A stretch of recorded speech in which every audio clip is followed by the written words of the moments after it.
What if everything you stopped believing in as a child was real? What if the moment you outgrew the magic, the wonder, the dreams, the whisper of something watching over you in the dark, was the very moment something ancient and dangerous began to win? This story is about a world built on the fragile faith of children. It is about legends who fight not with armies, but with hope. And at the center of it all is a boy who woke up from a frozen lake with no name, no memory, and no one who could see him. He has walked the earth for 300 years, invisible, unheard, and utterly alone. His name, he would eventually learn, is Jack Frost. And what is about to happen to him will change everything, for him and for every child who has ever dared to believe.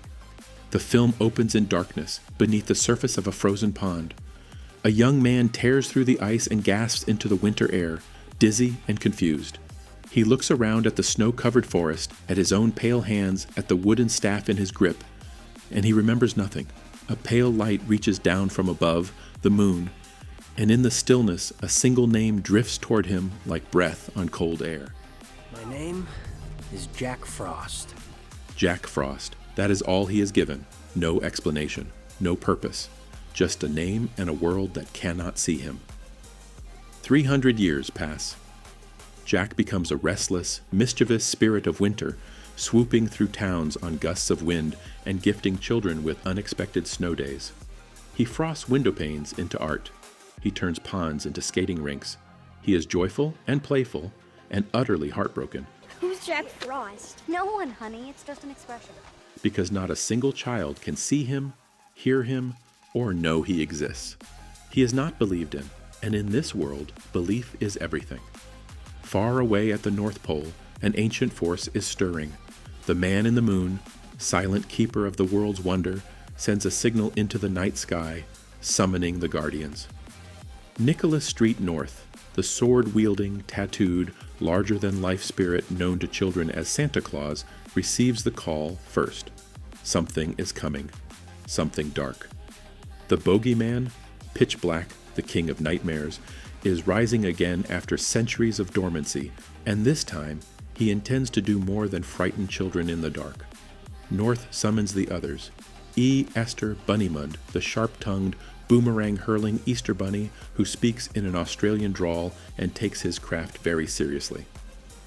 Toothiana, the Tooth Fairy, a breathtakingly fast, hummingbird-like guardian who collects the teeth of children because each one contains the memories of their most precious moments.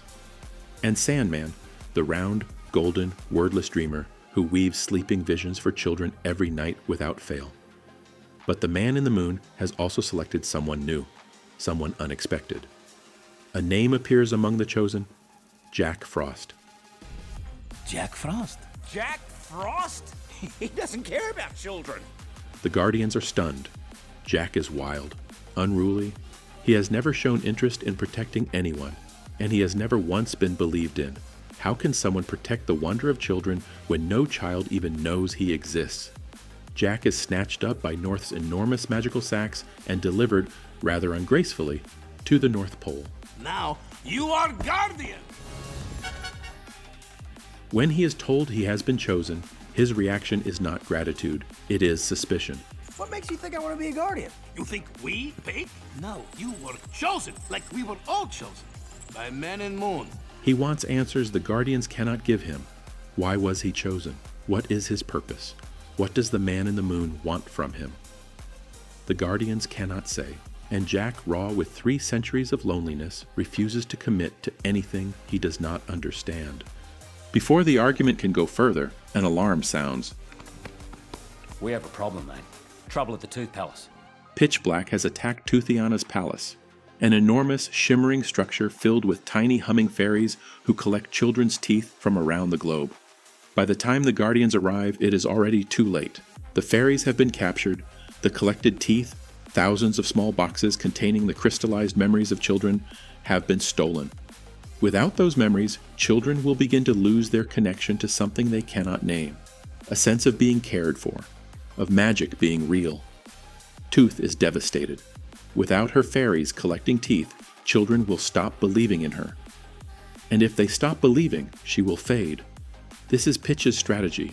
not to fight the Guardians with force, but to erode the belief that gives them their power, child by child, until they simply cease to matter.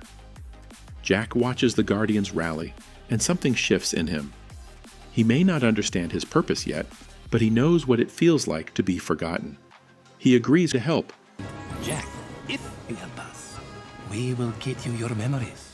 Not as a Guardian, but because it is the right thing to do. I'm in. Together, they set out to collect teeth themselves, racing across the globe in a wild, chaotic, joyful, tooth-collecting montage that is the film's first great burst of pure energy. Jack, for the first time in centuries, is seen by children who believe in the other Guardians but catch a glimpse of the Frost Boy beside them. It is intoxicating.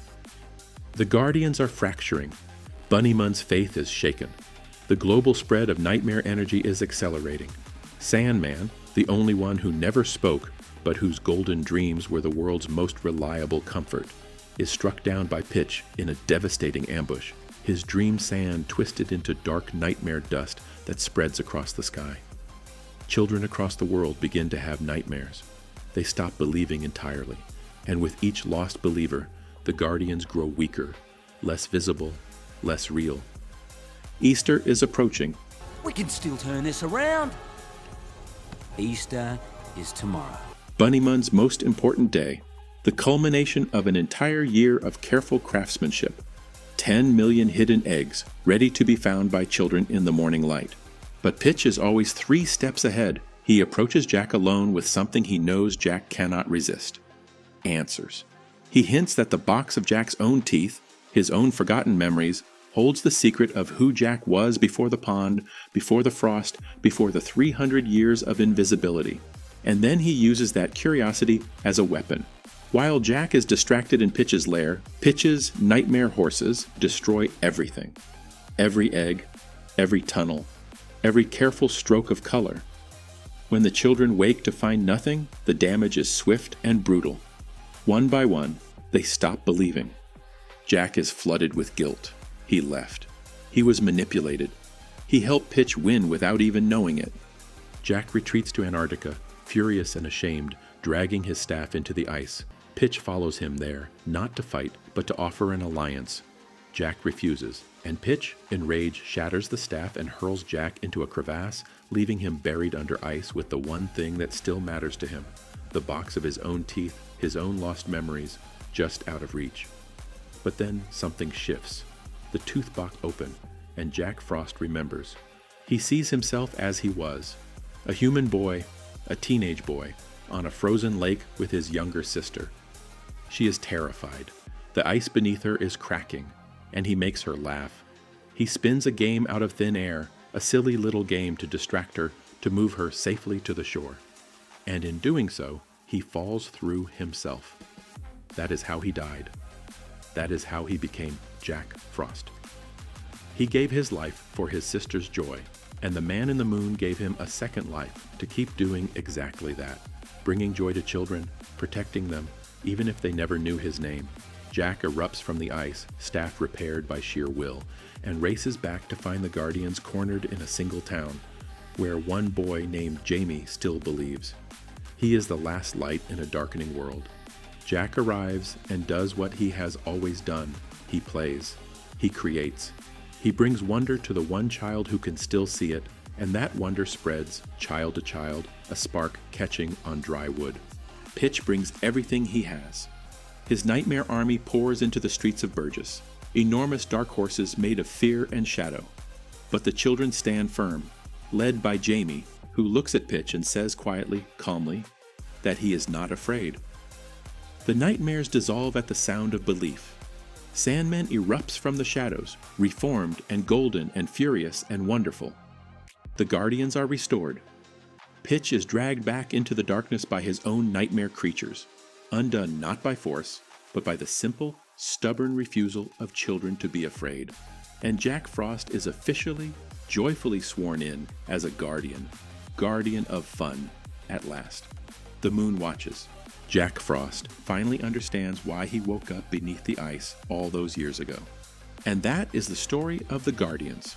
Not just a tale about holiday legends, but about what it means to be forgotten and still choose to give. About the terrifying power of belief, and how quickly the light can go out when we stop nurturing it in children. Jack Frost spent 300 years invisible because no one believed in him, and the moment he stopped asking why and simply started being what he was meant to be, the world finally saw him. If you enjoyed this narration, drop a like and subscribe. There are more incredible stories waiting for you. And remember, just because you can't see something doesn't mean it isn't watching over you.